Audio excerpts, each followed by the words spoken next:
세상에는 물건값이 다 이제 이렇게 찍혀서 나오죠. 얼마라고 마트에 가 보면. 그리고 사람의 존재값도 존재값을 무엇으로 대표적으로 무엇으로 존재값을 나타내냐면 수입으로 돈으로 계산이 되죠. 정확하게 직장인 월급으로 또 운동선수나 여인들은 몸값으로 이렇게 해가지고 돈으로 환산이 됩니다. 그런데 제가 이 그리스도인의 존재값이라고 말할 때 세상 사람이 아니라 믿는 자의 존재값, 이것은 하나님만 알고 계시죠. 그 존재값은 이게 막연한 그 단어가 아닙니다. 하나님은 굉장히 정확하신 분이시고 세밀하신 분이기 때문에 그분이 우리를 각각 구원받은 사람들을 각각 나름대로 그분이 정확한 존재값을 다 매기고 있다라는 것, 그 존재값을 정하고 있다라는 것입니다. 믿습니까? 그러니까 우리가 한 자리에 이렇게 다 같이 이렇게 있어도 하나님이 보실 때 우리는 모르지만 그분이 보실 때는 존재값이 다 다르다라는 거예요. 저희 존재값 다르고 여러분의 존재값도 각자가 다 다르다는 거죠. 근데 이 존재값이 왜 중요하냐면 이 존재값에 의해서 그 사람의 존재값에 의해서 그 사람의 신앙, 그 사람의 삶 이런 것이 달라진다는 거예요. 거기서 그 존재값의 어떤 결과가 그 사람 신앙과 삶에서 나타난다는 거예요.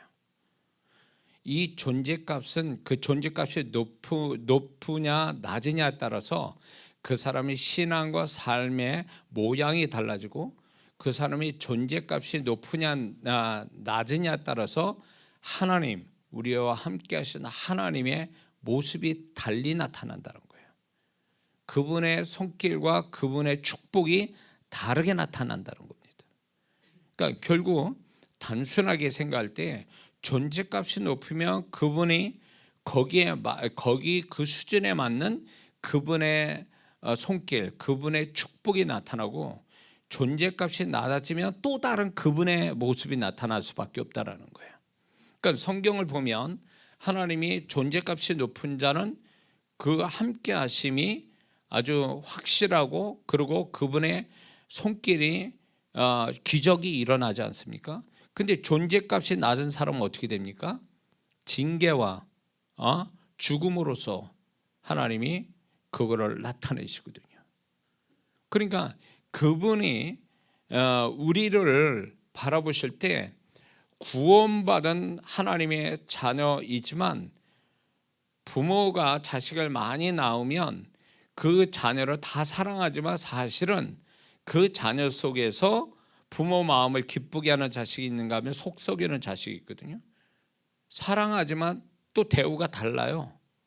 잘하는 자식한테 더 마음이 가고 더 뭔가를 주려고 하고 그렇지 않은 자식은 뭐 주고 싶은 마음도 없고 그게 부모 인간적인 마음이죠. 이스라엘 백성이 하나님이 택한 백성이지만 또 우리가 출애굽기를 통해서 보면 이스라엘 백성이 다 가나안의 약속을 받은 자들이잖아요. 그러나 광야 생활할 때에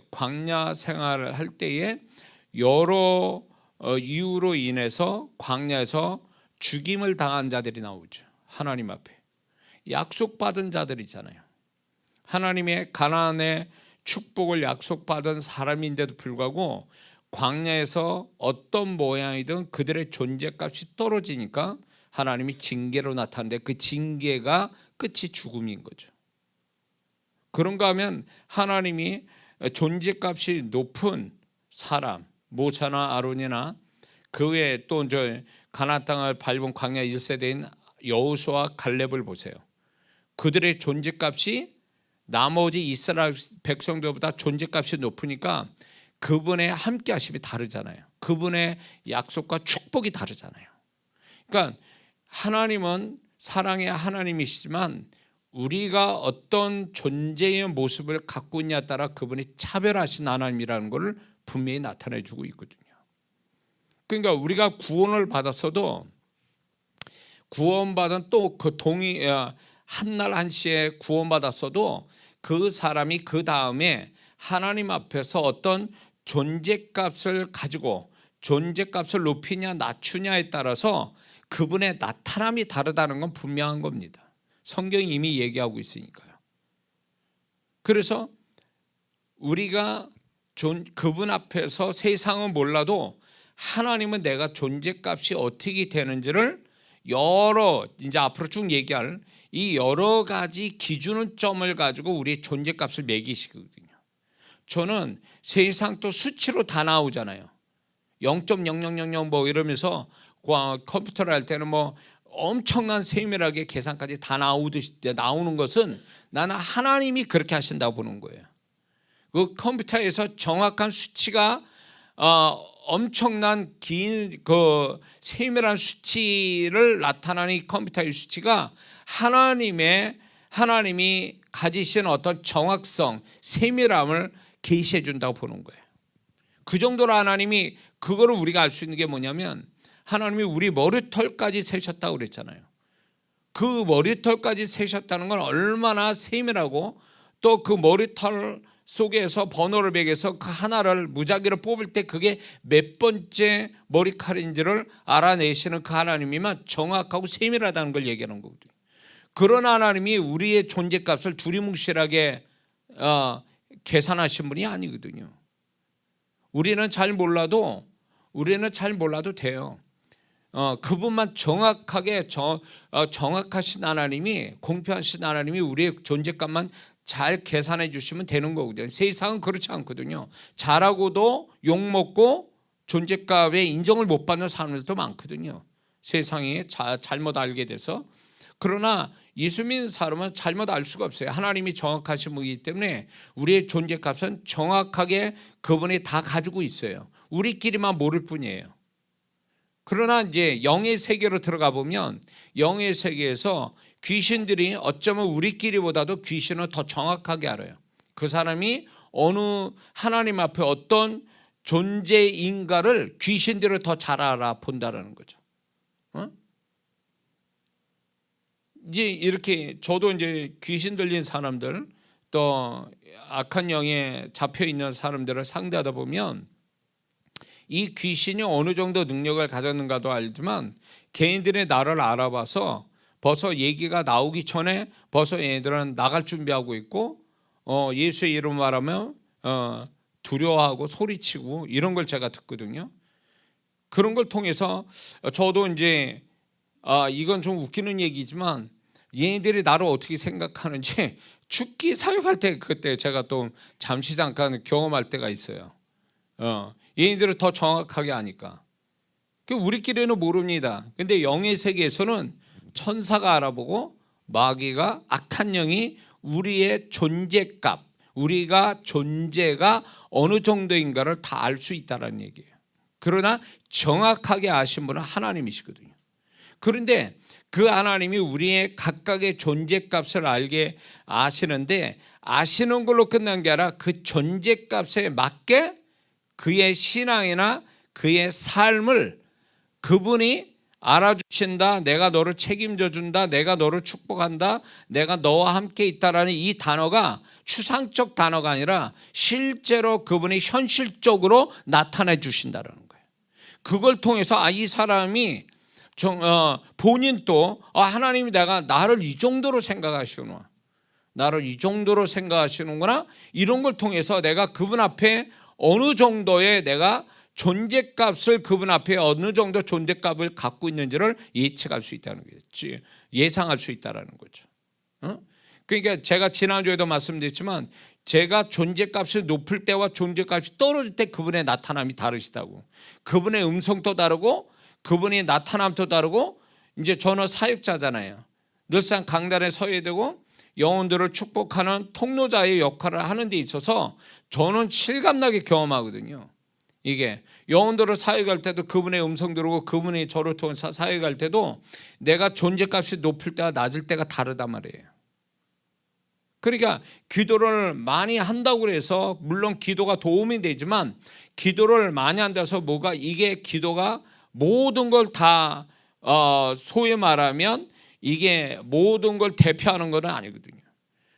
이 사람이 존재값이 높으면 기도가 그렇게 많지 않아도 존재값이 높은 걸로 그의 능력이 더 기도 많이 한 사람보다 더 능력이 나올 수가 있거든요. 그러니까 저는 이제 이런 사역자들, 저를 통해서 주님이 나타나고 내가 존재값이 높으냐 낮으냐 따라서 그분의 나타남이 세밀하게 막 이게 차이가 생기는 걸 제가 지금까지 20 몇 년간 23년간을 경험한 사람이다 보니까 그분은 정확하고 세밀하시면서 확실한 차별을 두고 계시는 거구나. 확실하게 차별을 두고 계신다.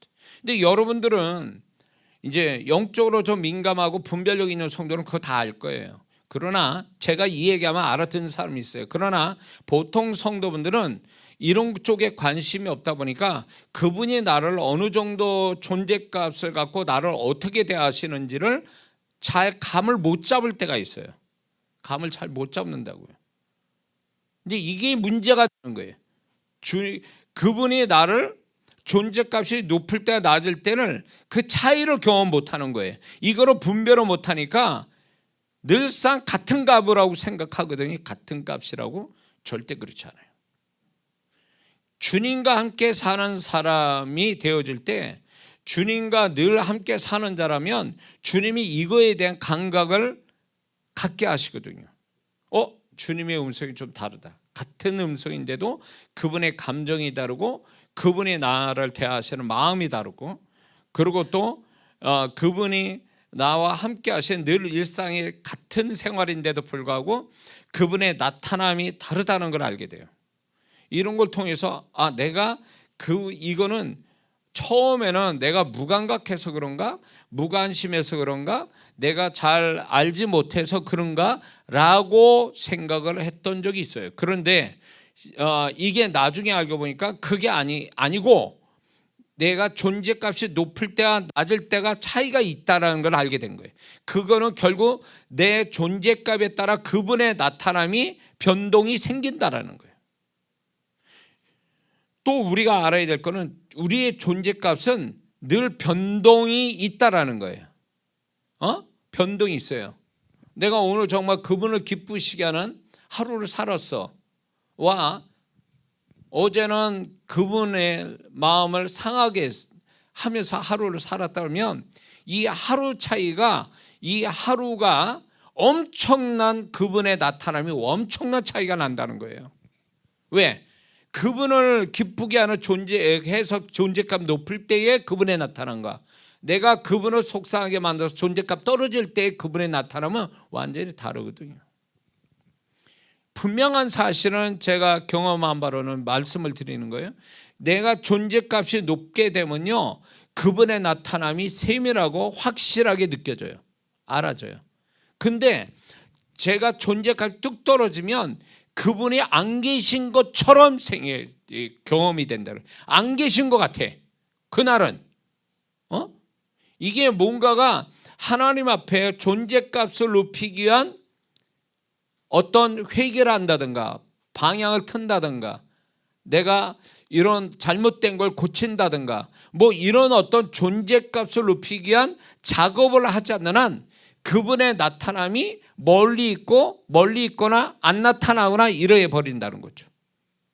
그렇게 되면은 그때는 이렇게 생각되는 거죠. 잘 몰랐을 때 주님은 오늘 분명하게 나타나지 않으니까 이게 내가 영적으로 무감각해졌나? 영적으로 좀 둔해져서 일어나? 이렇게 생각하거든요. 아니요.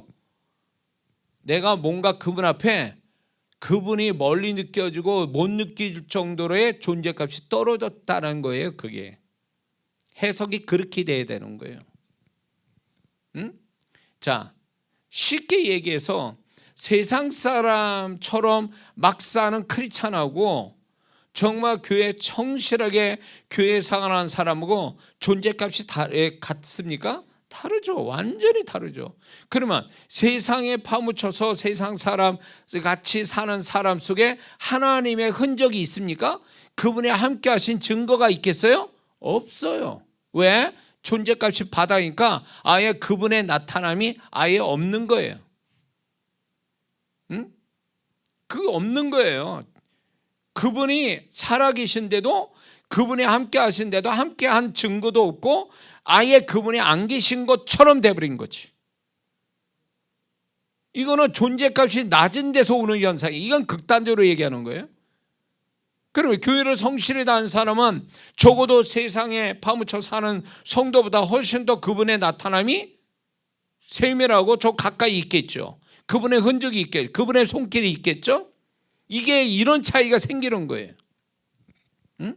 어떤 사람은 그분이 동일하게 약속대로 함께 하신다지만 함께 하시지 않는 것처럼 보이는 성도가 있고, 함께 하신 게 너무 세밀하고 풍성하게 나타난 성도가 있다는 거예요. 뭐의 차이일까요? 그 사람이 이뻐서 미워서가 아니에요. 그 사람의 존재값의 차이예요. 존재값의 차이라고. 자기 자신의 존재값이 높으냐 낮으냐, 이것은 결국 그분의 나타남이 그 나타남으로 인해서 나의 존재값을 예측할 수 있다는 거죠. 근데 많은 성도분들이 안타깝게도 이 차이를 분별하지 못한다는 거예요. 그러면 나의 존재값이 그냥 막연하게 그분만 알게 계시는 게 아니라 내 신앙과 신앙생활과 내 삶 속에서 그분의 나타남이 있는데도 불구하고, 나타남의 차이가 있음에도 불구하고 이걸 모른다는 게 문제인 거예요. 오늘날 성도들이. 이거를 가르치는 거예요. 이걸 통해서, 야, 내가 너 요번에는 존재값이 요만큼이기 때문에 내가 너한테 이만큼 나타나는 거야. 네가 존재값이 이만큼이기 때문에 나는 이만큼 또 나타나는 거야. 이렇게 그분은 나에 따라서 그분의 나타남이 달라지고 있는데 우리는 눈치를 못 채고 있는 거죠. 자, 이거를 이해하려면 구약에 율법을 하라 하지 말씀들이 있는데, 하라 하지 마라 이 말씀이 있는데, 하나님은 분명히 신명기에서도 그렇고 모세오경에서 계속 강조하는 게 뭐냐면, 하면 너희들이 율법을 지키면 축복이요, 안 지키면 저주요, 이러잖아요. 극단적으로 얘기하시잖아요. 이게 결국은 그분의 네가 뭐 하면 내가 뭐 하겠다라는 거거든요. 이게 율법의 원리거든요. 그러니까 네가 순종하면 축복이고 불순종하면 저주다. 하나님이 먼저 축복을 얘기하지 않잖아요. 하나님 먼저 저주를 얘기하지 않으시잖아요. 뭘 먼저 전제 조건을 합니까? 네가 순종하면, 네가 불순종하면, 이거를 전제를 먼저 얘기하시잖아요. 이거는 결국 순종할 때 오는 존재값과 불순종할 때 존재값이 있는데, 그거에 따라 그분의 나타남이 다르다는 걸 얘기해 주고 계시는 거예요. 근데 이게 구약에는 명백하거든요. 순종할 때 오는 축복과 불순종할 때 징계와 저주가 명확하게 나타나니까 하나님이 나를 이런 식으로 징계하시구나, 내 이제는 막 죽게 생겼구나, 막 이러면 내가 말씀을 안 지켜서 이렇구나, 이렇게 눈치채고 바로 말씀으로 들어오고 순종을 하잖아요. 그런데 오늘날은 그게 명확한 선이 없는 거예요. 선이 없다 보니까 교회를 좀 다닌다 그러니까 교회를 다니지만, 똑같은 교회를 다니더라도 이 사람이 교회 문밖에 나가서의 어떤 모습을, 어떤 존재값을 가지고 있느냐에 따라 그의 신앙생활과 그의 삶 속에서 나타남이 명백하게 차이가 있는데, 이거를 구분져서 분별할 수 있는 그런 훈련, 그런 감각을 익히지 못하니까 내가 죄를 짓고 뭔 짓을 해도 하나님은 나를 사랑하시고, 교회를 다녀봐도 하나도 축복이 안 된다, 이런 식으로 얘기하는 거예요. 응? 동일한 이 값으로 여기는 거예요. 그러니까 내가 뭐 주일 안 나오고 말씀 안 지키고 죄를 범하여도 하나님은 여전히 은혜 주시네, 내가 나를 뭐 무섭게 징계도 안 하시고 그냥 아무 일 없네, 이런 식으로 해석하는 거죠. 이건 착각이에요. 잘못하고 있는 거예요. 하나님이 존재값 뚝 떨어진 사람한테 그 사람에게 존재값 높은 사람 대우를 해줄 수는 없거든요. 근데 이 성도는 모르는 거예요. 존재값이 떨어질 때 오는 그 후유증, 존재값 떨어질 때 오는 그의 신앙의 모양과 삶의 모양이 차이가 생긴다는 걸 경험을 안 해봐서 이런 소리 하는 거예요. 그러니까 이런 성도는 자기가 신앙생활 정말 잘하고 존재감 높을 때와 바닥을 칠 때 이 차이를 항상 구분해서 분별하는 이거를 가지고 있었다면 이 사람은 그 소리에 그런 얘기 안 합니다. 존재감 떨어지면 얘 큰일 났구나 이거. 내가 그분 앞에 내가 명백하게 내 양심을 알고 말씀을 어기고 이런 것들에 대해서 하나님께 분명히 죄지고 이런 거에 대해서 하나님이 내가 존재감 떨어지는 걸 그분도 아시는데 내 양심도 알고 말씀에도 있고 떨어졌으면 불안해하는 거예요. 존재감 떨어지면 분명히 내가 존재감 높을 때하고 차이가 있을 건데 그러면 불안해한단 말이에요. 이게 정상인 거예요. 이런 마음을 갖는 게. 그리고 존재감 떨어지니까 전에는 주님이 이렇게 하셨는데 그런 게 안 나타나네. 전에는 주님이 이런 존재감 높을 때 이런 음성 주셨는데 지금은 그분의 음성이 안 들리네. 전에는 내가 뭘 하면 그분이 도우시는 손길이 나타나는데 전혀 안 나타나네. 이거를 차이를 알아야 된다는 거예요. 그래서 존재감 떨어질 때를 두려워하거든요. 존재감 떨어지면 그분의 나타남이 이렇게 차이가 생기는구나. 차이가 생기는구나.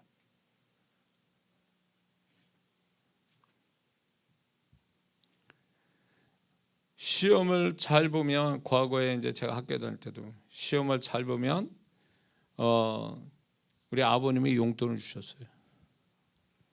근데 시험을 잘못 보잖아요. 학교에서부터 두들겨 맞기 시작해가지고 집에 와서도 진짜 무서운 말씀 듣죠. 예, 너 공부 그따위로 할래? 학교 때려쳐라 막. 그러니까 이게 시험 점수를 잘 받는 거와 못 받는 거가 대우가 달라져. 대우가 이제 나중엔 시험 잘 봐서 대우 받는 게 아니라 이제 시험을 잘못 쳐가지고 시험 점수가 안 나오면 취급받는 거, 물건 취급받는 거야 완전히. 그런 경험 해봤잖아요. 여러분들도 어떤 식으로 그게 있거든요. 영업사원 같은 경우에 영업을 잘해가지고 정말 목표량을 넘기면 거기에 팀장이나 상사들 얼마나 좋아하고 회식도 시켜주고 막 그러잖아요. 그런데 목표를 못 세우고 이 영업을 제대로 못 해봐요. 맨날 가서 야단 맞고 막 처음에는 좋게 얘기하다가 이제 그게 반복이 되면 어떻게 됩니까? 욕만 안 나올 뿐이지 뭐 얼마나 회사 나가라 이런 얘기도 할 정도가 되는 거 아닙니까? 뭔 차이야? 이게 그 사람이 세상에도 존재값이 높을 때와 낮을 때가 차이가 확실히 나타난 것 같이 하나님이 우리가 존재값이 높을 때와 낮을 때가 분명히 그분도 다루심이 달라요. 우리는 모든 걸 같은 선상에서 보니까 같은 수준으로 보니까 죄를 져도 괜찮구나 이렇게 생각하고 내가 교회를 또 한쪽으로는 교회 다녀도 별별 아무것도 없네 뭐 축복도 없고 아무 은혜 이런 식으로 얘기하는 거예요. 차이가 분명히 있는데 이렇게 말한 거는 결국 차이의 분별력을 모르는 거예요. 이 분별력을 못 가져서 그래요. 차이가 얼마나 큰지를.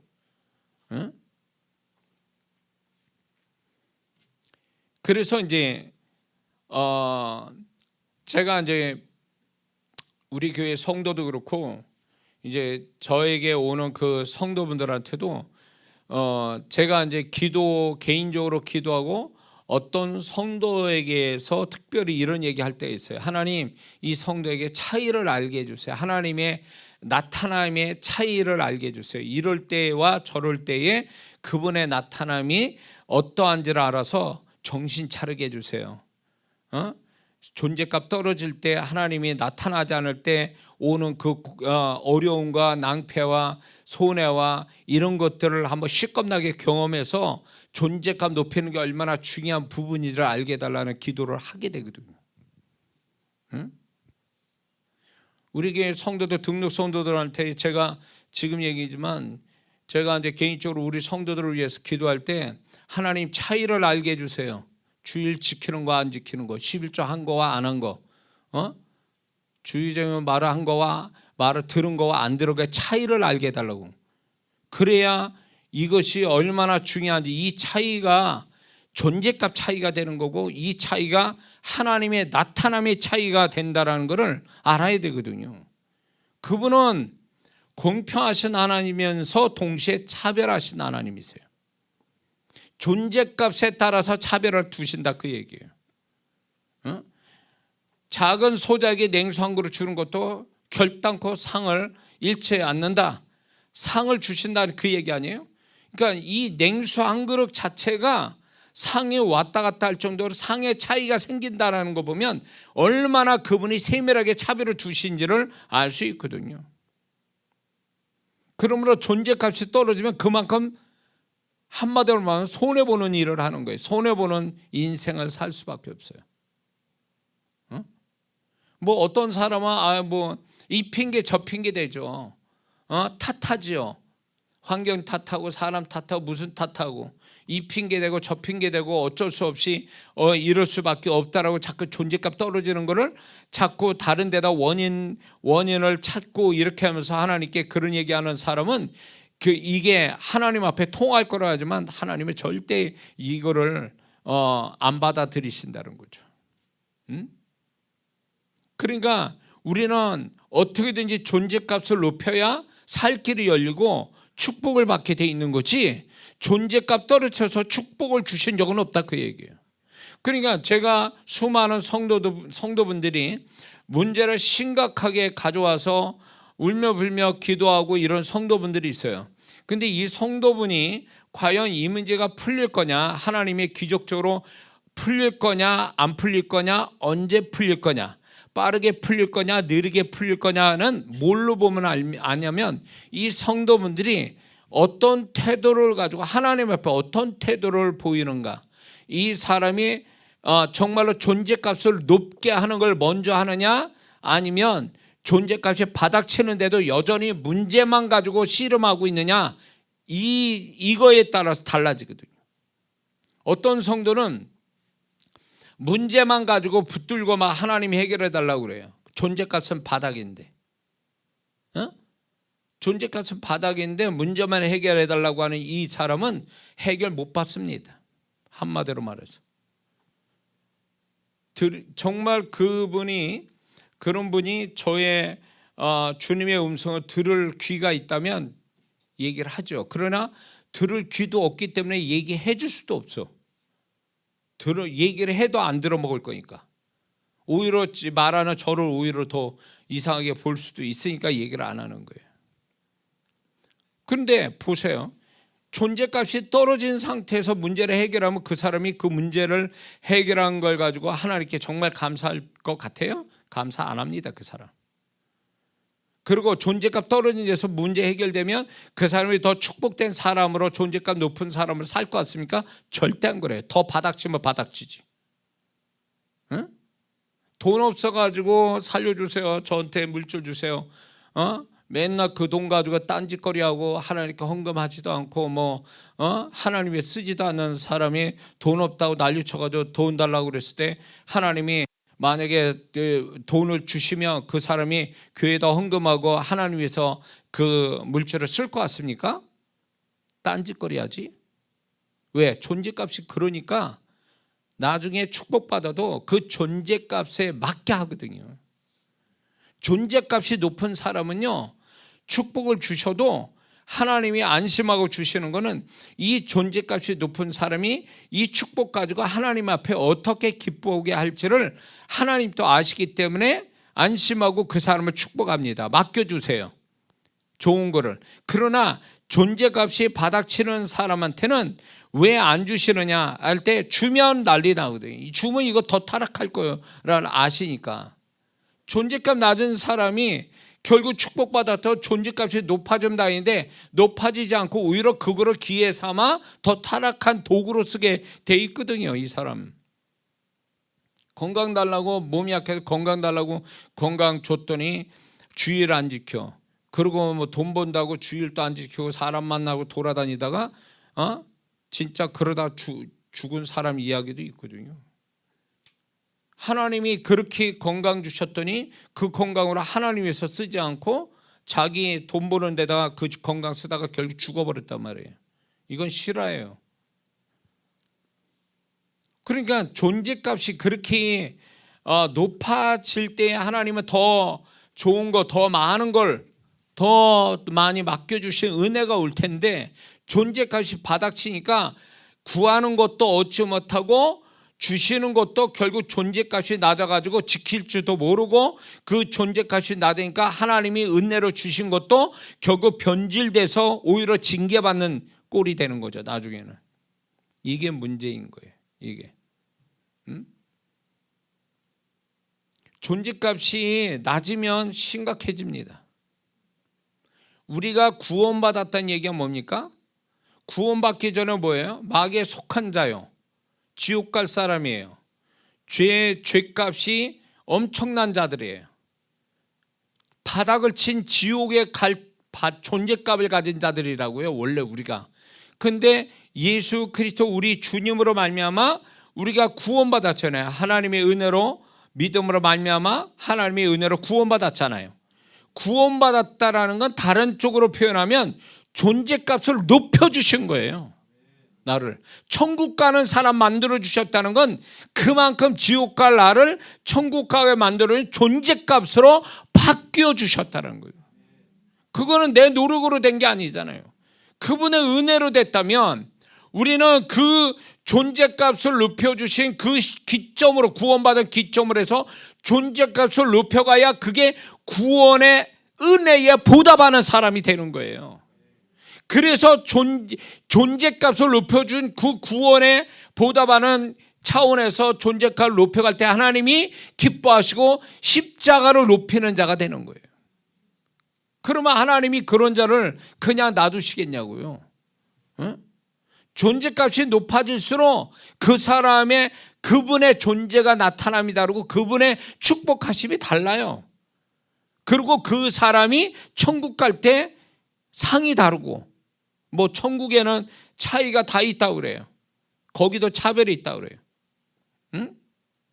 천국 안에서 사는 자도 있지만 천국 바깥에서 그래도 거기도 천국이죠. 그 바깥에 사는 자들도 있고 그러니까 뭐 집도 차이가 있다고 그러고 저도 한번 주님이 좀 그 부분을 지금 저도 한번 그 구경시켜 주시면 좋겠구만. 저도 갔다 왔으면 좋겠구만. 제가 그래도 입신의 축복은 있는 사람이에요. 근데 제가 좀 더 그 부분을 깊게 기도를 해야 되는데 이제 그렇지 못해서 그런데 그게 좀 한 가지 기도 제목이에요. 저도 요즘 뭐 주님 오실 때 가까우니까 뭐 천국과 지옥 문이 이거 방문하는 사람들이 많아서 그분의 은혜로 그러면 가짜도 있겠지만 그런 일들이 많은데 저에게 그 은혜 주셨으면 좋겠다는 생각 들어요. 왜냐하면 저는 이제 메신저니까 제가 진짜 보고 들은 거를 그대로 또 얘기하는 그런 차원에서 얘기할 수 있는 사역자 됐으면 좋겠다는 마음이 계속 그 부분을 기도하거든요. 예, 이거는. 예, 그래서 마지막 때 저에게 맡겨준 영혼들을 잘 주님 그리스도의 신부의 존재로 만드는데 제가 이제 그 역할, 가이드 역할하는 사역자가 되게 해달라고 기도하는데 지금 또 이제 제가 이제 영적인 세계를 많이 저 나름대로 우리 한국에서 영적 세계를 많이 경험한 사람 중에 한 사람인데 이거 가지고는 제가 부족하다는 생각이 들어요. 그래서 좀 더 깊게 더 실체를 경험하는 그래서 그것이 저의 자랑이 아니라 정말 이렇더라 내가 알지 못하던 또 영의 세계가 이렇고 주님의 세계가 이렇고 주님이 어쩌고 이런 부분들을 좀 더 깊이 알아서 여러분에게 전달해줘서 여러분들의 신앙이나 여러분의 존재가 더 나아지는 그 역할을 하는 사역자가 되고 싶은 거죠. 자, 그래서 우리는 존재값이 그냥 수평으로 이렇게 가서도 안 돼요. 이건 그분이 나를 존재값을 높여준 구원의 사건에서 이건 보답하는 차원이 아니라고. 계속 우리의 존재값은 올라가야 돼. 그래서 내가 이 세상을 떠나는 그날이 가장 존재값이 높은 상태로 이 세상을 떠나야 약속될 그 하나님 말씀대로 성도의 죽음을 존귀하게 여기신다는 말이 딱 떨어지는 사람이 되는 거예요. 그래서 우리는 기복이 있을 수 있죠. 이제 살다 보면 우리도 연약해서 기복이 생길 수 있어요. 존재가 높다 낮다. 그러나 이게 수풍형으로 이렇게 되는 게 아니라 수직으로 올라가면서 이렇게 돼야 되는 거지. 그래도 다운돼도 전에보다는 덜 다운되는 상태로 계속 우리가 시간이 갈수록 존재값이 높은 자로 사는 게 이게 성공하는 인생이 되는 거죠. 예수 믿는 사람이 돈을 많이 벌고 세상 사람이 알려지고 명예가 있고 뭐 권력을 가져 그 사람이 세상에서 유명하다고 인생 잘 살았다고 그러지만 결코 아니에요. 예수 믿는 사람은 그게 아니에요. 제가 거듭 주님이 경험시킨 영안을 열어서 천국 가는데 세마포를 입고 그분이 그 영혼에서 얼마나 귀하게 여기신지를 제가 그걸 몇 차례 들은 사람이고 보고 들었기 때문에 이게 이 사람의 인생 이렇게 하나님이 인정해 주시는구나. 이 사람은 천국 가도 걱정이 없어요. 천국을 넉넉하게 들어가고 상이 있는 사람이거든요. 존재값이 어마어마한 많은 거죠. 그러니까 제가 딱 그분을 볼 때에 그런 분들을 만날 때마다 내가 정말 그런 사람이 될 수 있는가? 저분 같은 대우를 내가 받을 수 있을까? 이런 의문이 들 때가 있어요. 그러니까 주님은 왜 그런 분들을 영안을 열어서 보게 하고 듣게 하시는가? 그분의 음성을 듣게 하신가 할 때 저를 자극하시는 거죠.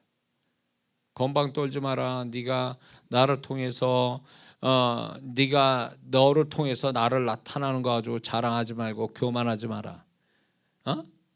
그런다고 해서 네가 존재값이 높은 것도 아니다. 은혜 받는 차원에 있는 성도가 너보다 못해서 은혜 받는 게 아니라는 거예요. 저는 무슨 생각이 드냐면 제가 이 강단에 쓴 거는 그분의 은혜로 이 역할을 주셨으니까 내가 서 있는 거지 내가 여러분보다 잘나서 여기 서 있는 게 아니라는 거예요.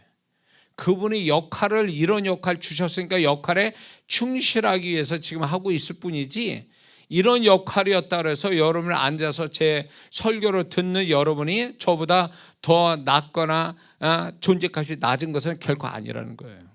저는 그렇게 개념을 잡고 있거든요. 그러니까 주님이 그런 영혼들을 보면서 자랑하지 마라, 건방 떨지 마라, 교만하지 마라. 주님이 저를 통해서 나타난다 해도 그거는 저하고 상관없는 얘기예요. 어떤 면에서 이렇게 해석하는 게 맞을지 모르겠지만 만약에 어떤 영혼들을 제가 이제 기도를 해줬단 말이에요. 기적이 일어났습니다. 그런 일들은 이제 지금까지 해왔으니까 기적이 일어난다 그래서 내가 존재값이 높은 게 아니에요. 저 성도가 기적을 경험할 만한 존재값이 되니까 일방적으로 그분이 나를 통해서 기적을 베푸신 거에 지나지 않아요. 나는 아무 의미가 없는 거예요, 사실은. 기적은 그분으로부터 온 거니까. 그분으로부터 온 거니까 내가 기적을 나타낸 게 아니잖아요. 그분이 나타내 주고 그분이 상대방이 기적을 경험할 만한 존재값이 되니까 경험된 거예요. 나 때문에 된 게 아니고. 저는 그렇게 생각해요. 그래야 제가 이런 주님이 저를 통해서 나타난 거에 대해서 교만하지 않고 자랑하지 않을 수 있는 생각은 바로 이거라고 생각해요. 그리고 실제로 주님도 제가 이렇게 막 저를 통해서 나타나는 거에 대해서 항상 경고하시거든요. 그 부분에서 경고를 하시거든요. 그리고 주님의 능력이 나타나는 사람들이 주님으로부터 버림당하거나 주님의 은혜가 끊어진 사역자들도 제가 자주 봤기 때문에 그래요. 그렇기 때문에 겁나는 거예요. 바울이 그 얘기했잖아요. 내가 남에게 전파된 후에 내가 도리어 버림당할까 두려워한다 고백하거든요. 제가 그 말이 무슨 말인지 이해가 돼요. 저도. 그러니까 저도 여러분과 같이 몸부림치는 거예요. 존재감 높이기 위해서. 여러분은 앉아서 은혜 받으면서 존재감 높이는 거고 저는 또 여러분에게 전달하면서 존재감 높이는 거거든요. 제가 어떤 때는 집회가 굉장히 힘들거든요. 누가 집회해달라는 소리가 겁나요. 진짜로. 집회해 주세요 그러면 이게 겁나는 거예요. 왜냐하면 집회를 하면 나 죽었다는 생각이 들거든요. 막 3박 4일, 2박 3일 할 때 얼마나 여러분들 볼 때는 제가 막 신나서 막 하는 것 같지만 막 죽어나가는 게 속은 막 힘들어서. 그러니까 뭐 그런 사역을 제가 이거를 이렇게 하는 것이 결국은 주님이 이런 사역을 함으로 인해서 저를 살리시는 거예요. 저희의 존재값을 높이고. 편히 쉬는 거 좋지요. 그러나 쉰다고 해서 존재값이 높아지는 게 아니라는 걸 그분이 아시니까 저를 그냥 집회를 자꾸 하게 하시는 거죠. 하게 하면서 자극을 주면서 집회를 통해서 저를 존재값을 또 높이시는 거죠. 그래서 제가 처음 집회할 때보다 점점 갈수록 집회할수록 존재값이 높아지니까 정말 하나님이 기적들이 얼마나 많이 일어나는지 알 수가 없어요. 그것이 저를 존재값을 높이기 위해서 집회를 하게 하시는 거예요. 보니까 결국 그런 거예요. 존재값 떨어지면 아무것도 아니니까 그분의 나타남도 없고 그분의 역사도 축복도 아무것도 없으니까. 저는 이 집회를 통해서 차이를 너무 많이 경험하니까 제가 존재값 떨어진다는 자체가 두려운 거예요. 이게 조금이라도 떨어지면 벌써 이게 제가 이렇게 가지고 있는 영적인 어떤 그런 어떤 감각들이 그런 걸로 다 이렇게 생각해 볼 때 그런 것들이 막 떨어져 나가는 게 느끼거든요. 예를 들면 또 이런 거예요. 그냥 늘상 해왔던 것들인데 그냥 평범하게 그냥 물 흘러가듯이 이렇게 흘러가야 되는 게 이게 정상이거든요. 내 존재값에서. 근데 그날만큼은 그 문제만큼은 덜그덕거리면서 가는 거예요. 이게 쉽게 갈 건데 왜 이렇게 어렵게 가지? 왜 물을 흘러가듯이 가야 되는데 왜 이렇게 시끄럽게 가지? 신경 쓰이게 가지? 이게 상황의 문제가 아니라 사람의 문제가 아니라 내가 근본적으로 존재값이 떨어지니까 지금 이 상황들이 매끄럽지 못하고 그분의 은혜의 손길이 적어지니까 이런 현상이 일어나고 있는 거예요. 여러분들은 그렇게 생각하십니까? 여러분들도?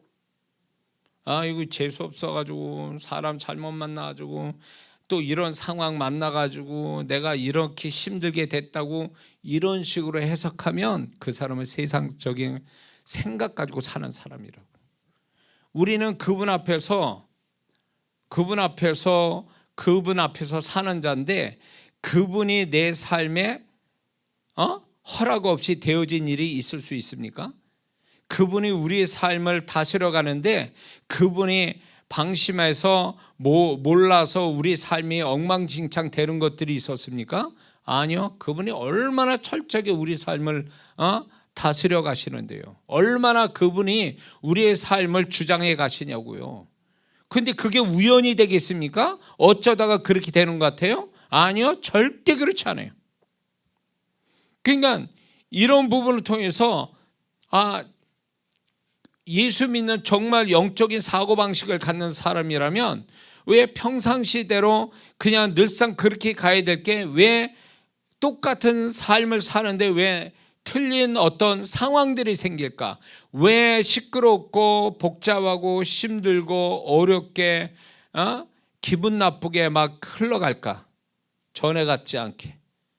그거는 그 해석을 하려면 어디부터 뒤져야 되냐면 나의 존재값부터 뒤져야 돼요. 분명 이런 일이 발생이 되면 그 존재값이 떨어지게 된 원인이 그 사람에게 있는 거예요. 제가 이제 이게 습관이 된 거예요. 습관이 되다 보니까 그냥 내 예상대로 내 존재값이 늘상 내 생각대로 이 정도 된다 그럴 때 이 정도에서 나타나는 현상이 있거든요. 이거를 이제 알고 있다고요. 이렇게 가야 되는 거예요. 그런데 뭔가 내가 가지고 있는 일상이 자꾸 뭔가 틀려요. 어둡고 매끄럽지 못하고 울퉁불퉁하고 걸려 넘어 지나가고 복잡하고 시끄럽고 막 이렇게 가버려요. 그러면 분명히 이건 아니다. 이 원인은 이제 나에게 있다. 내 존재값에 문제가 있다면 나의 존재값이 문제가 있다면 그 시점에서 뒤돌아보는 거예요. 그러면서 나를 뒤져보는 거예요. 나를 이것저것 다 뒤져봐. 죄부터 시작해서 다 뒤져봐 이렇게. 그러면 거기에 있어요. 그 어떤 것이 나의 존재값을 떨어뜨려 놓은 것이 있어요. 그걸 알면서 지나간 것도 있고 몰라서 지나쳐 간 것도 있어요. 그러면 그거를 그때 처리를 안 하잖아요. 처리를 안 하면 계속 그 일이 진행됩니다. 그런 식으로 갑니다. 그러니까 수준이 떨어지니까 수준이 떨어진 상태로 가는 거예요. 그러면 다시 원상태의 존재감 높은 데로 가려면 내 존재값을 떨어뜨리는 거로 해결해야 돼요. 그러면 기가 막힌 게 뭐냐면 언제 그게 시끄러웠느냐 싶게 조용해져요. 다시. 그게 이걸 경험하고 나면 야 이게 무슨 조화야 이게. 이거는요. 아, 내 존재값에 따라서 그분의 나타남이 다르시구나. 내가 갈릴리 호수를 내가 비유를 들 때 갈릴리 호수를 건너갈 때는 그냥 스무스하게 바람만 불지 않아서 여유롭게 배에 놓여져서 가다가 갑자기 광풍을 만나버린 거죠. 그 광풍을 만나게 된 것은 결국 이제 존재값이 떨어진 제자들처럼 예수님 말씀 듣고 건너가자 그러니까 그 믿음이 충만할 때는 모든 게 스무스하게 갔거든요. 광풍이 부니까 그들의 믿음이 바닥을 쳤거든요. 존재값이 믿음으로 존재값이 뚝 떨어지니까 믿음이 연약해져서 존재값이 뚝 떨어지니까 아무리 무슨 수를 써도 안 되는 거죠. 안 되는 거죠. 근데 우리의 삶에 그런 게 있어요. 내가 뭘 해도 잠잠했다가 어느 날 갑자기 막 뒤집어질 때에 그게 우연이 아니라는 거예요. 그렇게 될 수밖에 없는 원인 제공자는 나부터 시작되지 내가 아닌 데서부터 시작되는 거 있을 수는 없거든요. 분명히 나로부터 시작되는 나를 뒤져봐야 내가 문제의 시작이면서 해결의 시작이 될 수 있거든요. 성경을 보세요. 문제를 가진 자가 문제를 풀잖아요. 소경인 자가 자기의 눈을 뜨잖아요. 중풍병자가 자기 중풍병을 예수님 만나서 풀잖아요. 문제를 가진 자가 문제를 풀 수 있는 능력이 있다는 걸 계시하고 있거든요. 그런 자가 되려면 어떻게 돼요? 그 소경과 중풍병자의 그 상태에서가 아니라 존재값을 높일 때에 문제를 해결하는 능력이 생기잖아요. 주님으로 말미암아. 그게 우리한테 있어야 된다는 거죠. 그러니까 존재값을 낮추는 상태에서 문제가 해결이 안 돼요. 왜 나는 문제가 길게 갈까라고 할 때 그 길게 가는 원인은 결국 자신의 존재값이 수준을 높이지 않는 상태에서 계속 그 수준에서 계속 밀고 가니까 안 되는 거예요. 존재값을 높여야 해결이 되는데 이 사람은 자기의 존재값 높일 생각은 없고 그냥 기술적으로만 어떤 열심으로만 하나님 찾으면 된다라는 이 생각으로 하다가 안 되는 거예요. 그래서 제가 이제 이런 성도분들이 있거든요. 열심히 제가 코치해주고 막 이렇게 하는데도 이 시점에서 분명 해결이 돼야 되는데 안 되잖아요.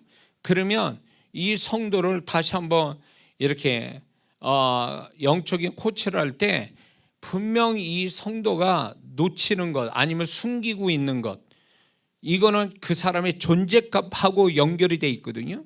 순종해야 되는데 순종 안 하고 회개할 거 회개 안 하고 끊어야 될 거 안 끊고 이런 어떤 여러 가지가 이 사람의 존재값을 떨어뜨리는 그것이 해결되지 않는 상태에서 바닥친 존재값으로 문제만 해결해 달라고 해 나가니까 해결이 안 되는 거예요. 그러니까 제가 이제 저한테 맡겨준 영혼에 대해서 이것저것 막 물어보는 거예요. 그러고 보면 이런 사람 많아요. 자신의 존재값이 바닥치는 걸 숨긴 채 이걸 해결하지 않는 채 자꾸 그 문제만 자꾸 하나님께 해결해 달라고 하는 이것이 결국 끝없이 해결되지 않은 채 시간만 흘러가게 만드는 이런 원인이 되더라 그거예요. 근데 이런 사람은요 존재값을 높이면 바로 해결되는 경우가 많아요. 이 사람이 가지고 있는 어떤 문제를 획기적으로 그분 앞에 존재값을 높이는 어떤 방법을 쓰게 되면 이 사람이 금방 해결되는 것들이 있는데, 이렇게 안 한다 그거예요. 이렇게 안 해. 그러니까 하나님은 나의 존재값을 높여서 해결의 그 충만한 그분의 능력에 속히 밤낮 부르짖는 택한 자의 원한을 풀어주시지 않겠느냐, 속히 해결해 준다라는 이 그분의 마음을 경험할 텐데, 그게 자기 존재값을 높이지 않으니까 결국은 계속 지지분하게 지지부진하게 막 흘러가는 거죠. 막 그러니까 답답하죠. 자기도 답답하죠. 해결이 안 된 채 가버리니까. 그래서 주님이 저의 삶을 찾고, 제 삶은 여러분의 삶과 좀 다르죠. 각각 자기가 처해진 상황이 다 다르니까. 그런데 저를, 많은 영혼들을 가르치기 위해서 저의 삶을 가지고 주님이 가르치는 부분이 있는데, 그게 뭐냐면 저를 하나님께서 큰 어떤 선물, 큰 축복, 큰 사역 이런 걸 주시기 위해서 그 직전에 뭘 하게 하신지 아세요? 너의 존재값을 높여라. 이건 공식이에요. 그래서 지금 또 제가 이제 기도하는 부분이 있거든요. 그리고 주님이 앞으로 되어질, 우리 교회가 되어질 것들을, 이런 것들에 대해서 주님이 계시해 주는 게 있는데, 이게 되려면 저절로 되는 게 아니에요. 기도만 해서도 안 되는 거예요, 이거는. 그러니까 이 교회의 대표자는 저니까 이 교회에 이 모든 것들이 되기 위해서 저의 존재값을 높이는 걸 그분이 푸시한다는 거예요. 응? 너의 존재값을 높여라. 이게 전제가 돼야 돼. 이게 이 교회에 있어서 이장원 목사가 일본어로 이게 돼야 되는 거예요. 그분은 그 지금 가지고 있는 것에 더 좋은 걸 주시기 위해서 그분의 항상 조건을 다루신 게 바로 그거예요. 네가 거기에 맞는 존재가 되라는 거예요. 더 많이 맡겨주시니 은혜가 오게 하려면 착하고 충성된 종아, 이것이 먼저 우선이 와야 돼요. 자, 이 비유 속의 마태복음 25장에 보면 주인이 종들을 신뢰해서, 신뢰를 했기 때문에 5달란트, 2달란트, 1달란트를 맡겼잖아요. 그렇죠? 맡겼는데 신뢰했기 때문에, 믿었기 때문에 맡겨진 거지, 이 종들이 착하고 충성된 종이라는 것은 증명이 아직 안 된 거란 말이에요. 그런데 이 5달란트, 2달란트 받은 종이 실제로 믿어준 것만큼 충성을 다해서 5달란트, 2달란트 남겼잖아요. 그리고 주인이 잘했어 이렇게 해도 되는데, 그 앞에 존재를 얘기하잖아요. 착하고 충성된 종아 이렇게 얘기하잖아요. 이게는 뭘 얘기하는 거예요? 존재를 얘기하는 거예요. 존재값을 얘기하는 거예요. 그러고 난 다음에 이런 존재값이 되니까 네가 작은 일에 적은 일에 충성했으면 내가 많은 것을 내게 맡기리니, 이 어떤 그 주인에 많이 맡겨진 것은 그 전제 조건이 착하고 충성된 종이라는 존재값이 돼야 되는 거예요. 그 이전에는 주인에게 신뢰받는 종일 뿐인 거죠. 신뢰받은 거지. 근데 착하고 충성된 종이라고 주인이 말한 거는 특별한 거예요. 그러면 애초부터 이 비유 속에 주님이 이 종이 5달란트, 2달란트, 1달란트 종에게 맡겼다, 그냥 아무 소리 안 하고 맡겼다는 게 아니라 처음부터 너희들은 착하고 충성된 종이니까 내가 5달란트, 2달란트, 1달란트 맡길게 이렇게 말씀하고 시작해야 되는 거거든요. 비유로. 근데 그런 말씀 안 했잖아요. 비유를 보면 그냥 맡겼다라고만 얘기하잖아요. 그러니까 이 맡긴 거와 뒤에 가서 착하고 충성된 종은 차이가 있는 거예요. 존재값의 차이가 있는 거예요. 뒤에 있는 착하고 충성된 종이라는 이 주인의 칭찬이 존재값이 처음에 믿어준 것보다 훨씬 높은 존재값이니까 내가 너에게 더 많은 것을 맡기겠다라는 그 뒤에 축복이 나오는 거죠. 이거예요, 이거. 우리가 그분 앞에 그전과 다른 존재값이 높은 자로서 인정을 받게 된다면 더 많이 맡겨주신 은혜는 뒤따라 오게 돼 있다는 거예요. 이게 우리한테 중요하다는 거죠. 응? 그만큼 이 존재값이라는 것은 대단히 중요한 의미를 가지고 있다. 근데 많은 오늘날 한국 성도가 착각하는 게 뭐냐면 신앙을 기술과 열심으로 해결해 보려고 그래요. 다시 말해서 기도만 열심히 하면, 봉사만 열심히 하면, 그리고 어떤 신앙의 기술만 가지고 뭔가 잘해내면, 이런 식으로 해서 뭔가 하나님이 축복할 거라고 하지만 하나님은 우리의 신앙이나 기술이나 신앙의 기술이나 열심이나 이런 걸로 그 사람을 점수 매기는 게 아니라 그 사람 존재 자체를 가지고 점수를 매긴다니까요. 그래서 이 비유 속에, 이 주님의 비유 속에 5달란트, 2달란트가 남긴 게 차이가 있음에도 불구하고 주인의 칭찬이 동일한 데서 여기서 주님의 마음을 우리는 읽어야 됩니다. 뭐예요? 그거는 그 둘이 열심을 냈는데 주인의 눈으로 볼 때는 중요한 것은 결과가 아니에요. 결과가 아니라 그들이 하는 어떤 태도를 본 거지. 그들의 어떤 존재값이 동일하기 때문에 결과는 달라도 존재값이 같기 때문에 칭찬이 같을 수밖에 없는 거예요. 동일하잖아요. 착하고 충성된 종아 동일하게 나오잖아요. 그러니까 우리는 너무 결과에 매달릴 필요도 없고 너무 우리가 어떤 열심이나 신앙적 기술에 매달리지 말고 중요한 거는 우리의 존재값을 높이는데 그분으로부터 인정받는 존재값, 그분으로부터 과거와 다른 존재값을 인정받는 데만 열심히 내면 결과가 아무리 우리가 작은 게 나와도 상관없어요.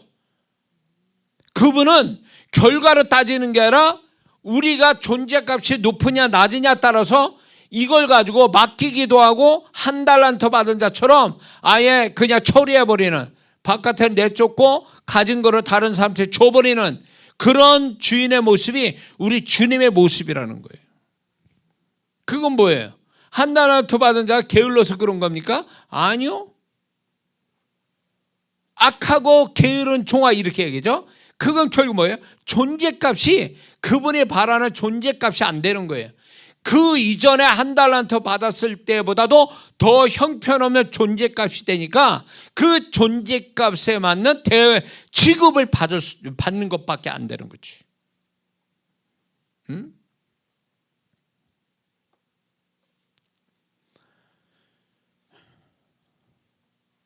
저는 이 주님으로부터 이 받은 게 뭐냐면, 이 주님이 저를 테스트할 때에 제가 한번 얘기했죠. 3명 모인 그 교회 집회하러 갔다고. 3명, 목사님, 사모님, 그 아들, 광주, 전라도 광주에. 저는 그분이 주님이 테스트하신 거예요. 내가 이런 데 가서 내가 가라운데 거기에 가서도 네가 최선을 다할 수 있느냐? 수천 명 모이는 데서도 했듯이 너 그렇게 하겠느냐는 거예요. 제가 이제 2,000명 모이는 교회, 수백 명 모이는 교회, 또 오살리에서 수천 명 모였죠. 그런 데서 하는 것만큼 네가 정성을 들여서 3명 모이는 데 가서도 네가 그렇게 하겠느냐는 거예요. 그걸 가지고 주님은 저의 존재값을 측정하고 싶고, 거기에서 어떻게 하냐에 따라 내 존재값이 높아지기도 하고 낮아지기도 할 수 있는 테스트해야 하는 과정이었거든요. 그래서 정말 진짜 많은 목사님들이 뜯어말리고 그렇지만 결국 주님의 말씀이, 그분의 명령이 그러니까 저는 이제 가게 됐는데, 거기서 이제 주님이 정말 준비된 사람들을 보내주셔서 집회를 하게 됐고 그 교회를 또 다시금 영혼들을 채워주시는 은혜를 또 제가 보고 왔거든요. 그런 걸 보면서 저와 여러분들이 아셔야 될 게 뭐냐면 우리의 존재값을 높이기 위한 테스트하시는 사건들이 있다는 거예요. 우리 삶 속에. 그래서 네가 이것 통해서 존재값이 높아질 거냐 낮아질 거냐 네가 한번 해보라 하는 식으로 우리에게 허락된 일들이 있어요. 허락된 일들. 그게 믿음으로 해야 되는 일이 있고 시간 내서 하는 일이 있고 또 뭔가 좀 재정을 들여서 하는 것들도 있을 수 있고 내가 에너지를 써서 해야 되는 일들이 그런 것들이 하나님이 나한테 이렇게 너 해볼래? 라는 그것이 결국 뭐냐면 네가 이걸 하면 내가 너 존재값을 높여주지. 네가 안 한다면 네 존재값은 없어. 올라갈 건 없어. 이런 거거든요. 여러분들이 그런 거에 대해서 이런 게 있습니다. 존재값을 그런 테스트에 존재값을 높이잖아요. 그러면 반드시 거기에 맞는 사건이 그 다음에 옵니다. 하나님께서 반드시 좋은 사건을 허락하세요. 제가 이제 이런 집회를 이제 이렇게 다니다 보니까 제가 뭐 소위 말해서 집회 다닐 때 정말 진짜 그때 당시에 막 40대 한참 할 때는 365일이 모자랄 정도로 집회가 막 들어오고 막 이렇게 되어졌을 때 굉장히 많았어요. 그럼에도 불구하고 주님께서 테스트하듯이 어려운 교회, 성도도 안 모이는 교회, 진짜 이런 교회들을 집회를 하게 하시는 것이 지나고 보면 그게 그분이 저를 테스트하시는 거죠. 근데 그런 거에서 열심히 했을 때에 제가 받은 축복이 굉장히 많았거든요. 그 중에 하나가 뭐냐면 그분이 저를 통해서 나타나는 것이 풍성하면서 속도감 있게 나타나시더라 그 얘기예요. 이건 틀림없어요. 그래서 그분이 나를 그 존재값 높은 그 다음에 축복은 결국 나라는 존재를 먼저 축복해 주셨어요. 그래가지고 이제 제가 말하는 대로 그때도 말하는 대로 되게 하시고 저를 통해서 기적을 베푸시는 이거를 존재감 높일 때 오는 축복이었어요. 첫 번째. 그리고 성도들을 그렇게 또 축복할 수 있는 그런 거를 그 다음에 주셨죠. 그러니까 이 존재값을 높인다는 게 막연한 게 아니에요. 추상적 단어가 아니에요.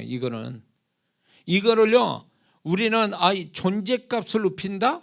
이 막연하게 생각할 수 있는데 이 존재값을 높이는 것은 그분만 알아요. 내가 어느 정도의 숫자로 표현할 때 어느 정도 수치를 가지고 높였는지 낮아졌는지는 그분만 아세요.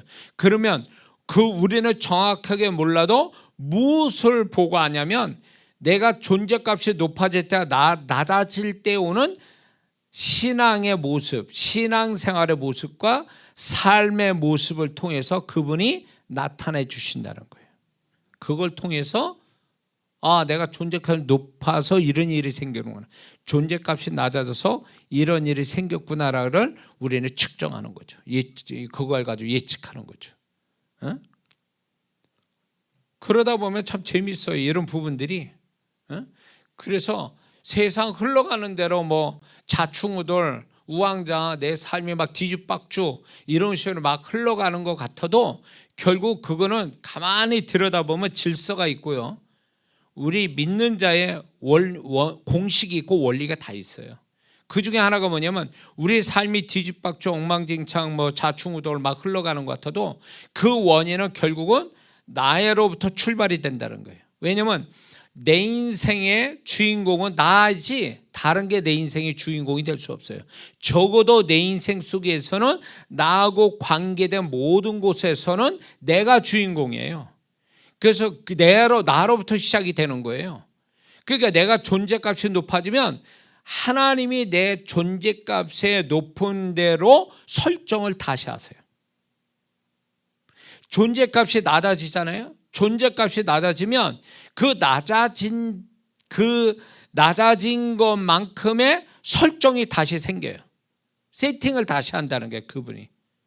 그러니까 희한하죠. 내 인생 내가 사는 데 있어서 그분의 나타나 내 존재감에 따라서 그분이 설정하는 모습이 다르다라 그거예요. 그분이 설정하시는 것이. 이게 와 닿습니까? 이 말이 이해가 되세요? 설정한 게 다르다니까요. 그러니까 이게 내 인생의 이 모든 거를 쥐고 모든 설정과 해체와 이런 것들이 결국 누가 하냐면 그분이 하시는 거지 사람이 아니고 상황이 아니에요. 사람이고 상황으로 인식하는 건 세상 사람의 관점이고 우리는 하나님을 의식해서 하나님의 관점으로 보는 거예요. 우리 인생을요.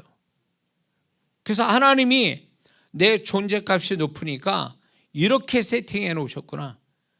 존재값이 낮아지니까 내가 전에 경험하고 싶지 않은 일들이 또 이렇게 막 생기는구나. 이렇게 해석이 돼야 된다는 거예요. 그럴 때 내가 하나님과 함께 산다. 하나님과 함께 사는데 존재값이 높으면 정말 기분 좋게 하나님과 함께 살고 존재값이 바닥치면 정말 괴롭게 하나님과 함께하고 이런 거예요. 이게 실감나는 거예요. 이게 하나님과 함께하는 자요, 하나님과 동행하는 자요. 이게 바로 하나님과 더불어 산다라는 말이 여기서 나오는 거죠. 근데 이게 와닿습니까? 믿는 자가? 제가 여지껏 이걸 20년 넘게 얘기를 해도 이 주제에 대해서 와닿지 그렇게 강조를 해도 이 부분에 와닿지 않는 것이 대부분의 성도분들이. 왜냐하면 눈에 보이는 대로 판단하니까. 눈에 보이는 대로 들리는 대로 판단하니까. 지금 내 눈에 보여지는 상황들, 사람들, 눈에 보이는 어떤 수치 이런 것들로 다 우리는 판단해. 하나님 없는 판단을 하거든요. 하나님 없는 판단들. 이게 세상 사람의 판단이잖아요. 그러니까 이런 식으로 하는 거예요. 세상 사람처럼. 근데 하나님의 손길을 우리 찬양도 있죠. 하나님의 손길에 안 미친 곳 없다라고 우리는 찬양하는 게 있는데 하나님의 손길에 안 미친 데가 없거든요. 다 미쳐요. 세밀하게 미쳤는데 우리는 그거를 하나님의 시각으로 하나님이 이 모든 것에 개입하셔서 내 삶을 이끌어가는데 존재감 높으면 더 좋은 걸로 이끌어가고 그렇지 못하면 하나님의 손길이 늘 이렇게 미치지 못해서 내가 어렵게 가고 이런 것들로 우리는 해석을 해야 되는데 이런 식으로 인생을 해석하지 않는다라는 게 문제인 거예요. 그게 문제인 거죠. 이거는 일종의 불신앙이에요. 이게 어디다 비유를 드냐면 예수님이 저 갈릴리 호수 건너편에 가자. 그 귀신 들린 자를 살리기 위해서 건너편으로 가자. 저 갈릴리 호수 건너편으로 가자. 제자들이 예수님의 말씀을 듣고 예수님이 건너가자 그랬으니까 건너가는 거야. 그리고 이제 열심히 노를 젓겠죠. 그런데 중간에 주님이 주무셨어요. 근데 광풍을 만났죠. 그래서 제자들은 막 두려워하고 허둥지니 막 이렇게 난리를 쳤죠. 그래도 안 되니까 예수님을 끝내가서 이제 예수님을 깨우지만 불안하게 깨우죠. 예수님을 자신의 불신앙의 태도로 예수님을 깨웁니다. 여기서 중요한 우리에게 교훈이 뭐냐면 우리는 우리의 인생의 삶의 배에 그분이 같이 계심에도 불구하고 그분이 안 계신 것처럼 나만 애쓰고 힘쓰는 것으로 인생을 살아가고 이 제자들의 관심은 최대의 관심은 예수님이 아니라 지금 광풍을 만난 그게 최대의 관심인 거예요. 이것 때문에 우리가 죽을 거냐 살 거냐 이런 식으로 보고 있는 거예요. 이거는 일종의 주님과 함께 하고 있는데도 주님이 안 계신 것처럼 생각하는 불신앙이거든요. 오늘날 성도가 이런 성도들이에요. 자기의 인생의 배에 함께 하신 주님이신데 그분이 같이 계신데도 그분이 안 계신 것처럼 생각하고 사는 거예요. 그리고 이 성도는 뭐만 보냐면 지금 내 눈앞에 벌어지는 것들 이것이 최대의 관심이, 이것 때문에 울고 웃고 두려워하고 기쁘고 막 이런 식으로 살아가는 것이 광풍 만난 제자들의 모습과 다를 바가 없는 거예요.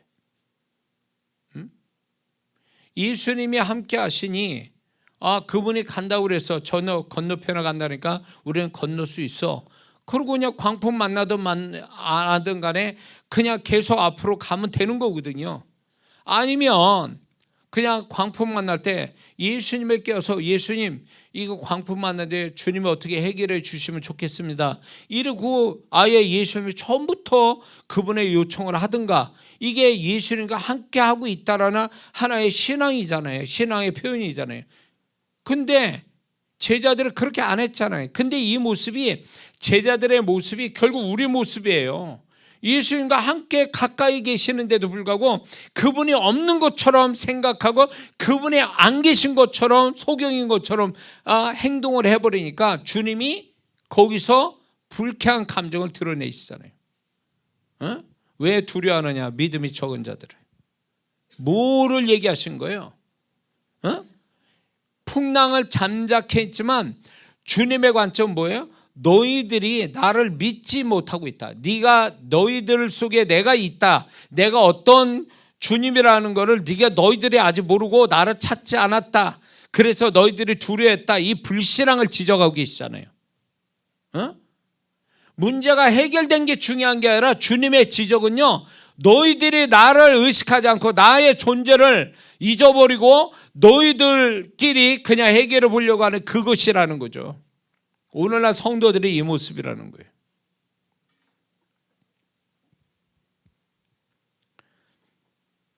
저는 제가 지금 이렇게 얘기했잖아요. 지금 얘기하는 그 모든 게 제가 주님과 함께 사는 데서 경험되고 깨달은 걸 지금 여러분에게 얘기하고 있는 거거든요. 근데 이렇게 제가 잘나서가 아니라 이런 식으로 주님과 함께 사는 것, 존재값의 높고 낮음에 대한 그분이 설정해 놓은 곳에 차이가 있다는 것을 얼마나 경험하며 사는 성도가 얼마나 될까요? 100명 중에 몇 명 될까요?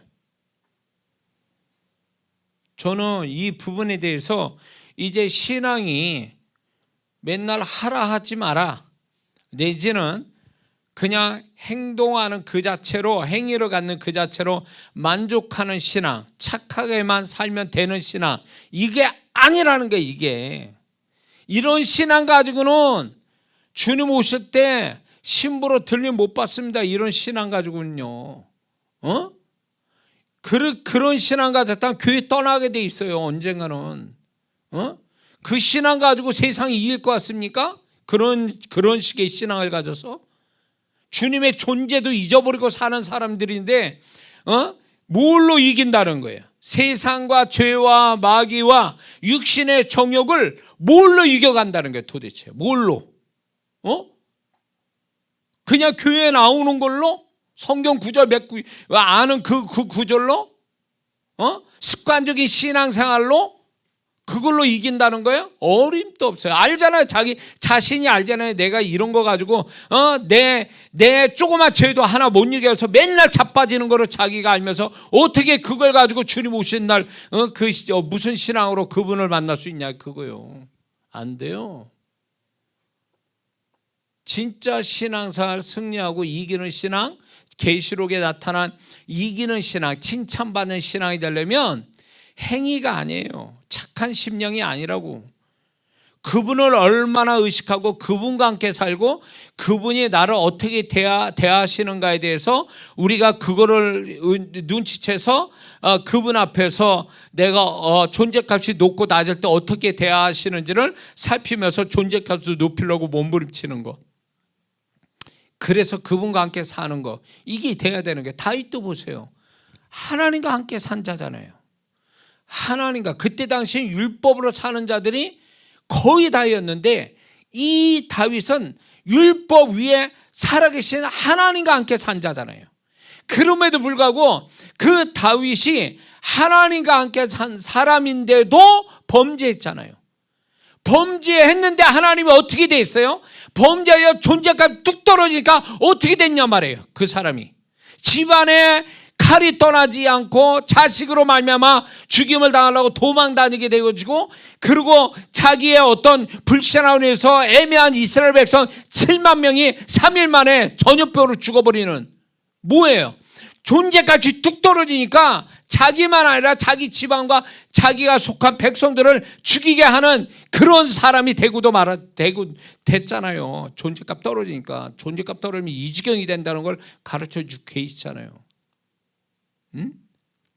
그럼에도 불구하고 존재값이 높을 때는 하나님이 그를 형통하게 만들고 모든 전쟁에서 이기게 만들고 이 사울 왕보다 10배나 많은 영토를 가지게 되고, 이게 하나님이 그 존재값을 높이니까 결국은 그 이스라엘 왕이 돼서 얼마나 그가 정말 잘 되는 그런 왕이 됐냐 말이에요. 존재값 높을 땐 그래요. 근데 존재값 바닥치면 다른 사건들이 생기죠.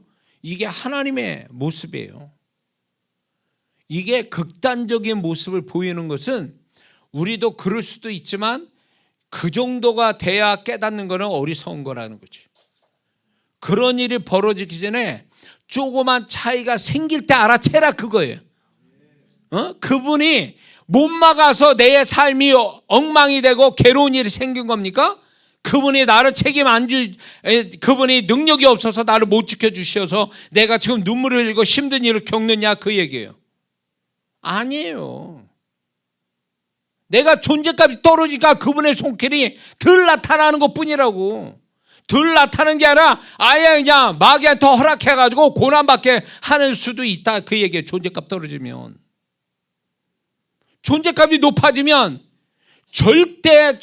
정말로 절대적인 보호를 그분에게 받고, 그분이 절대적으로 나를 책임져 주셔서 아무도 나를 건져주지 못하고, 그분이 나를 책임져 주심으로 인해서 내가 가는 데마다 형통하고, 이런 일들이 존재감 높으면 생기게 돼 있단 말이에요. 머리가 좋아서가 아니라고, 기도만 잘해서가 되는 게 아니고. 근데 우리는 이 방향을 이상하게 잡고 해석을 잘못하니까 하나님이 바라는 해석을 못 갖고 이런 이상한 쪽으로 해석해가지고 신앙이 이상한 쪽으로 막 가는 거예요. 하나님 원하지 않는 방향으로.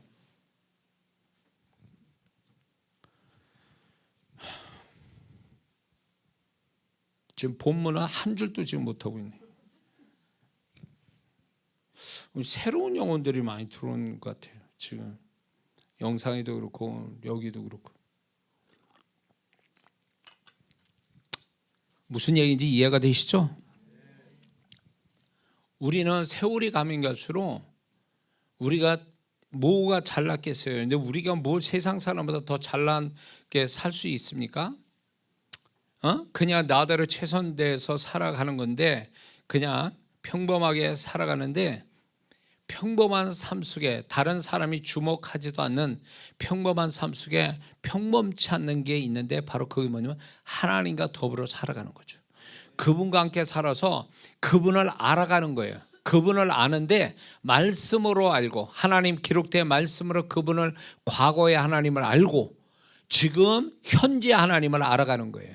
어떻게? 내가 존재감 높을 때와 낮을 때 그분이 나타남이 어떻게 다른지를 알면서 그분이 바라시는 존재값이 되기 위해서 애를 쓰며 살아갈 때에 그분과 동행하는 재미가 있고, 정말로 내가 존재값이 떨어질 때는 그분을 두려워하는 마음 가지고 살고, 존재값이 높을 때는 그분이 나에게 어떤 은혜와 축복 주신지 보면서 즐거움으로 또 살고. 그러니까 그분에 대하여 두려움과 즐거움, 행복함, 이런 것들이 다 그분과 함께 믹서돼서 사는 거죠.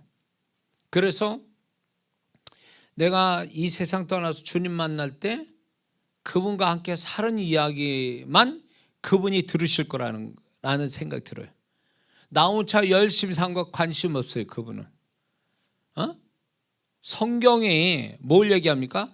그분이 개입된 얘기를 하시는 거잖아요. 역사가 영어로 히스토리잖아요. 다 아는 것처럼 히스토리를 분해해보면 그의 이야기잖아요. 그분의 이야기, 그게 역사란 말이에요. 그러니까 성경은 그분의 역사를 얘기하는 거거든요. 그분이 개입된 거를 역사 말씀하는 거예요. 그분이 개입된 것만. 개입되지 않은 거는 역사가 없단 말이에요. 아브라함이 뭡니까? 66세? 99세. 예? 66세. 아니, 86세. 13년 86세에서 99세가 13년 세월이잖아요. 근데 성경에는 한 구절로 끝나요. 한 구절에서 그 다음 구절로 13년 세월을 그냥 뛰어넘어가요. 이게 뭐냐면 하나님과 상관없는 시간들이에요. 아브라함에게. 그러니까 하나님께서 상관없는 그 아브라함의 인생 속에 하나님과 상관없는 세월은 그냥 건너뛰게 하시는 거죠. 그러나 창세기 22장 보세요. 3.1치 사건을 거의 한 장에 다 쓰고 계시잖아요. 하나님과 깊은 관계가 되는 얘기니까 그렇게 하시는 거죠. 그러니까 우리의 인생이 그런 거예요. 세상 사람은 나의 인생이 이런저런 걸 다 얘기할 수 있어요. 가족들도 그렇게 얘기할 수 있으나 그분은 그분과 관계된 것만 알아주시는 것뿐이에요. 그것만이 우리의 진짜 인생이 되는 거예요. 하나님 앞에 가서도 그것만, 그분이 나를 알아주고 그것만 가지고 하나님께 얘기한다는 거죠. 그분과 상관없는 거, 나 혼자 살고 나 혼자 애쓰고 존재감 낮아서 엉망진창으로 사는 거, 그건 그분 앞에 하나 기억이 안 돼. 그분이 그런 얘기 하자고 우리를 부르시는 것도 아니거든요.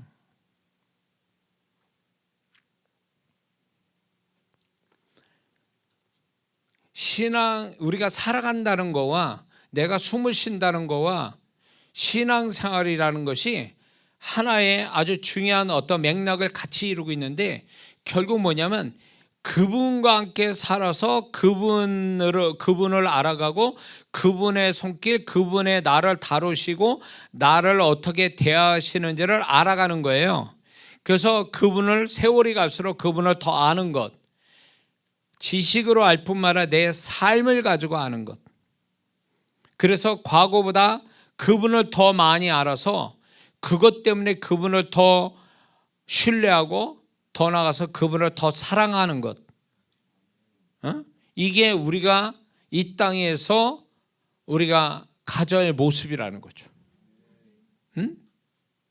그게 하나님이 우리 인생을, 이 땅에 인생을 주시고 구원받게 하시고 이 땅에 호흡하면서 내 생애가 끝나기 전에 이렇게 살게 하신 이유가 여기 있는 거예요. 여기 있는 거예요. 여기 있다고. 이게 세상 사람하고 인생 보는 관점이 다른 거예요.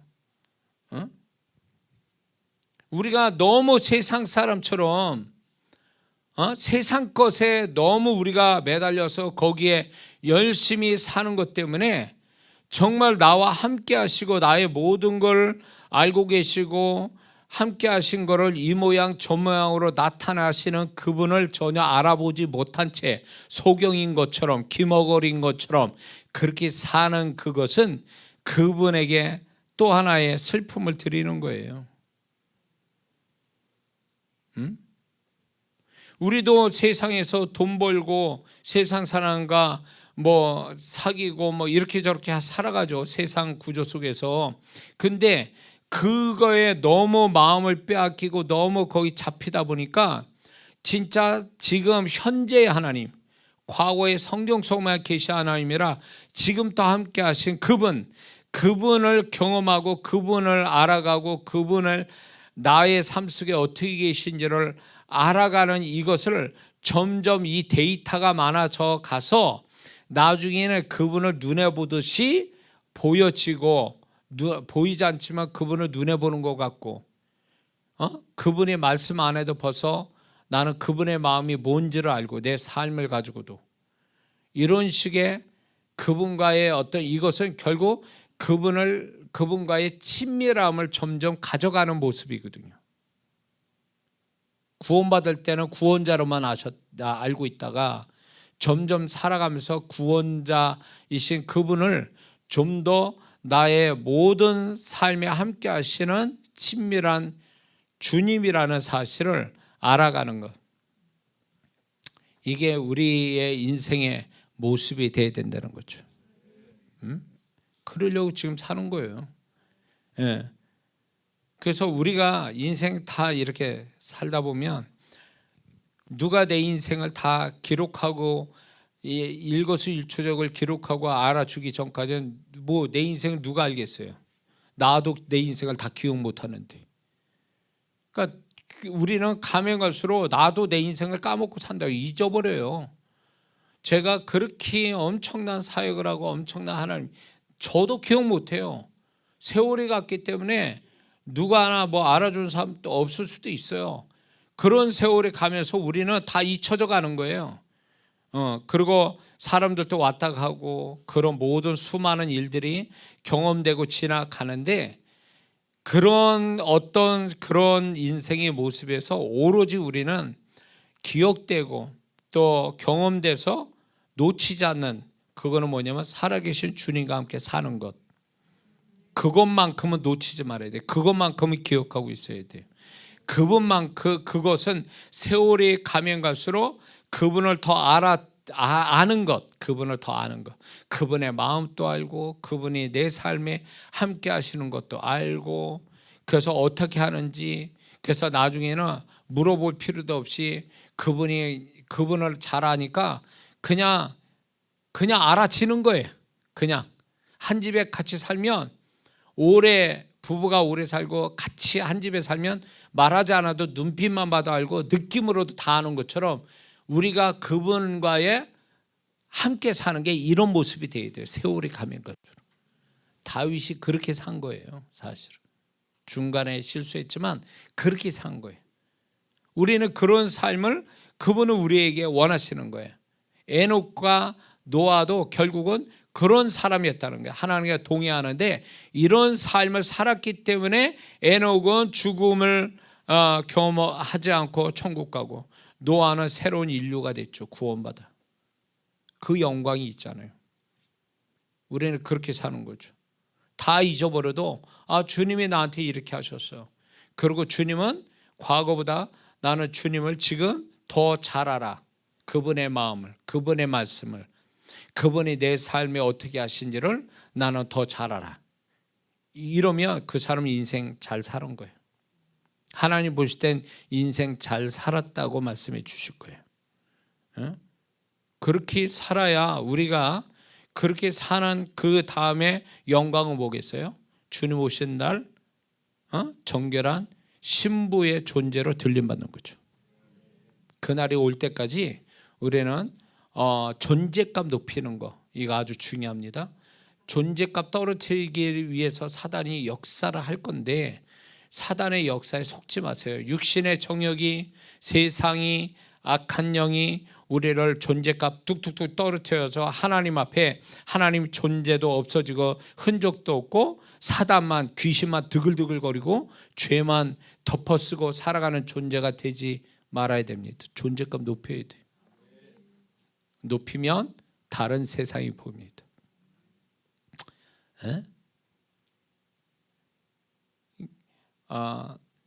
우리 흔히 유머로 키 작은 사람이 키 큰 사람 그 위 공기는 좀 어떠냐고 이런 유머를 하잖아요. 근데 정말 그 몇 센치, 몇십 센치가 무슨 차이가 있겠습니까?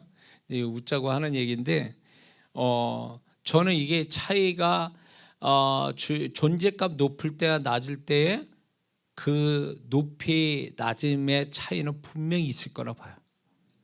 그래서 우리는 존재감 높을 때, 내가 존재감 높일 때 또 다른 세계가 보이고 또 다른 그분의 손길이 보이고 또 다른 그분의 존재의 모습을 경험하며 사는 것. 그래서 존재감 높여갈 때마다 다른 인생 사는 것, 다른 세계에서 살고 다른 어떤 그분과의 관계를 가지고 살아가고 다른 이야기하고 다른 생각들을 하고 살아가는, 그래서 그런 모습으로 우리가 살아야 될 줄 믿습니다. 기도합니다.